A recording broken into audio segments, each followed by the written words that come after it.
Hello everyone. तो notification के अंदर जब भी स्टूडेंट्स ये वर्ड साइकोमेट्रिक टेस्ट सुनते हैं तो उनके दिमाग में इस चीज से रिगार्डिंग बहुत से डाउट्स होते हैं। पहला डाउट ये होता है कि मैम साइकोमेट्रिक टेस्ट आखिरकार होता क्या है।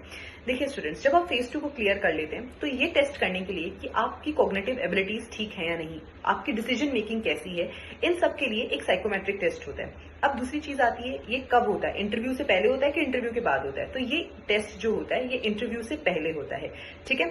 फिर आता है कि इसका डिफिकल्टी लेवल क्या होता है। यहाँ पर कोई भी डिफिकल्टी लेवल जैसी कोई बहुत ज्यादा चीज नहीं होती, बट बेसिक क्वेश्चंस आपसे पूछे जाते हैं ताकि आपकी normal cognitive abilities, working abilities, इनको टेस्ट किया जा सके। फिर आता है कि क्या इसके कुछ सेट राइट और रॉन्ग आंसर्स होते हैं कि ये क्वेश्चन पूछा जाए तो यही आंसर देना है।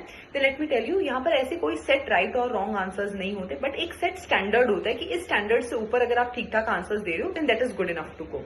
उसके बाद में एक और क्वेश्चन यहाँ पर आता है कि स्टूडेंट्स फिर आखिर इस टेस्ट को अप्रोच किस तरीके से करें। क्या उनको मॉक टेस्ट देने चाहिए, क्या इसके लिए भी कोई मॉक इंटरव्यूज होते हैं, कोई मॉक साइकोमेट्रिक टेस्ट होते हैं। सो नो स्टूडेंट्स, ऐसा कुछ भी नहीं है और इतनी ज्यादा टेंशन लेने वाली ये चीज भी नहीं है। आप इसको बिल्कुल कॉन्फिडेंटली जाइए और जैसे आप नॉर्मली बिहेव करते हैं आप वैसे बिहेव कीजिए, क्योंकि इतनी कॉग्निटिव एबिलिटीज एक ग्रेजुएट एस्पिरेंट जिसने फेज 1 क्लियर किया है, फेज 2 क्लियर किया है, उसमें होती है कि वो एक नॉर्मल साइकोमेट्रिक टेस्ट को क्लियर कर सके। और यहाँ पर बहुत ज्यादा, जैसा कि मैं पहले मेंशन कर चुकी हूँ, कि बहुत ज्यादा कोई डिफिकल्टी लेवल नहीं होता, बहुत ज्यादा ट्रिकी क्वेश्चंस आपसे नहीं पूछे जाते।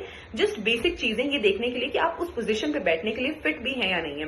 तो ये कोई बहुत ज्यादा टेंशन लेने वाली बात नहीं है, बस आप नॉर्मली जाइए, एक कॉन्फिडेंट वे में जाइए, उसके बाद में यहाँ पर आपको कोई इश्यू नहीं होगा।